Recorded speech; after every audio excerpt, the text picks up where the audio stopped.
5ই August আমি কি ইচ্ছে করে পালিয়ে গিয়েছিলাম, নাকি আমাকে তাড়িয়ে দেওয়া হয়েছিল? আমি মনে করি এই সত্যটা আপনাদের সকলে জানা প্রয়োজন। সত্যটা আসলে জানেন কি? 5ই আগস্ট যদি আমি দেশ ত্যাগ না করতাম, ছাত্র জনতা যদি সত্যি গণভবনে প্রবেশ করতে পারত, আর সেখানে যদি আমি অবস্থান করতাম, আজ আপনাদের সামনে যে আমি, সেটাও হয়তো সম্ভব হতো না।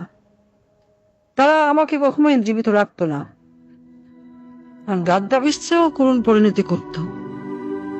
প্রশ্ন হলো, 5ই আগস্ট কেন হতে হলো? দেখুন, 5ই আগস্ট যদি আমি অনুভবন ত্যাগ নাও করতাম, একটা না একটা সময় ওই বাড়ি থেকে আমাকে চলে যেতেই হতো। 5ই আগস্ট না হলে 5 জানুয়ারি, আর তা না হলে 5 এপ্রিল। 16 বছরে মানুষের মনের মধ্যে জন্ম হওয়া ক্ষোভের বিস্ফোরণ, সেটা আজ হোক কাল হোক হতোই। পরপর 3টি নির্বাচনে দেশের প্রজন্মকে ভোট দিতে দেয়নি। তারা আমার উপর যেভাবে খেপেছিল, আমার পতন না করে তারা ঘরে ফিরত না। আসলে আমার পরিবার পরিজন আর দলের নেতাকর্মী, তারা এই যে দেশে যে পরিমাণ দুর্নীতি, লুটপাট আর রাজধানীর রাজত্ব কায়েম করেছিল, শক্ত হাতে তা দমন না করতে পারাই হয়তো আমার রাজনৈতিক জীবনের সবচেয়ে বড় ব্যর্থতা। বা নিজের ভুলের কথা যদি বলি, আমি চেয়েছিলাম দেশকে উন্নত করতে, কিন্তু বলে গিয়েছিলাম সুশাসনের কথা, জনগণের ভোটের অধিকারের কথা। কিন্তু প্রশ্ন হলো, ঘৃণা কি শুধু আমার একার প্রাপ্য? আমি কি একা একা এই দেশ রোধ করেছি? আমার তো একটা পরিবার ছিল, একটা বড় দল ছিল। তারা তো উন্নয়ন উন্নয়ন বলে সবসময় কান ঢালাবলা করে ফেলতো।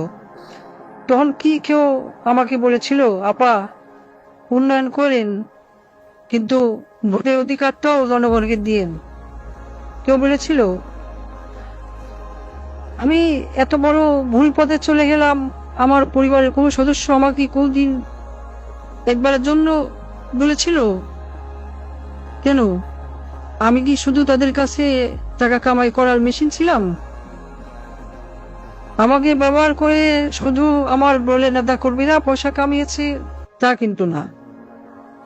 আমার নিজের আপন বোন, সে তো রাজনীতির রও জানতো না, কোনোদিন রাজনীতিতে নাম লেখায়নি, কিন্তু দেশের ব্যাংকগুলো থেকে 12 আনার টাকা পয়সা সব লন্ডনে নিয়ে গেছে। লন্ডনের ব্যাংকগুলোতে যে টাকা আছে, সেগুলো তো কোথার দৈত্য বিয়ে দিয়ে আসেনি। আর যেসব পুলিশ সদস্য আমার কথা শুনে ছাত্রদের উপর গুলি চালিয়েছে বলা হচ্ছে, তারা কি শুধু আমার ক্ষমতা রক্ষার জন্য গুলি চালিয়েছে, নাকি নিজেদের সম্পদ রক্ষার জন্য গুণ খুন চালিয়ে সম্পদ যেভাবে কামাচ্ছিল তা যেন চালাতে পারে, সেজন্য গুলি চালিয়েছিল? এত এত রক্তপাত তারা করলো, তাদের দিকে থুতু দিচ্ছেন না কেন? ঘৃণা কি শুধু আমার একার প্রাপ্য? কোথায় আসবে নজির? সে তো আমি ক্ষমতায় থাকতেই দেশ থেকে পালিয়েছিল। 50,000 টাকা বেতনের চাকরি করে সে কিভাবে 20,000 কোটি টাকা কামিয়েছে?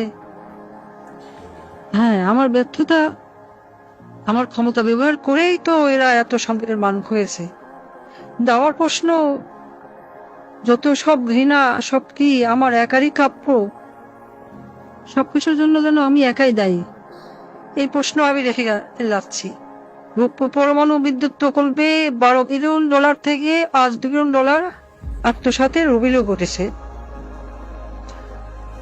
শেখ রেহানা কেন এত টাকা দাবি করলো? সে রাজনীতি করবে না, কোনো অপকর্মের ভাগ নেবে না, কিন্তু প্রকল্পে সাদাবাজি করলো, দেশের ব্যাংকগুলি লুট করলো। কিছু বললেই বলে বাপ তো তোর একার না, শেখ মুজিব আমারও বাপ।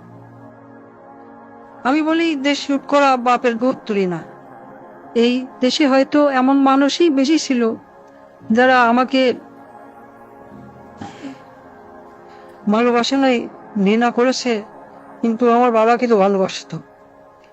আমার দুঃশাসনে অতিষ্ঠ হয়ে আজ মানুষ আমার বাবা শেখ মুজিবকে নিয়ে কটূক্তি করছে, গালাগালি করছে। কিন্তু একটা আজব বিষয় শুনুন, আমি যে এত বড় ভুল পথে চলে গেলাম, আমার পরিবারের কোনো সদস্য, আমার মেয়ে, আমার ছেলে কোনোদিনও একবারের জন্য বলেনি। তারা আমাকে ব্যবহার করে শুধু টাকা পয়সা কামিয়ে গেল। আমার আপন বোন, সেও কিন্তু সেই পথেই হাঁটলো। সে কি কখনো আমার বাবার সম্মানের কথা ভেবেছিল?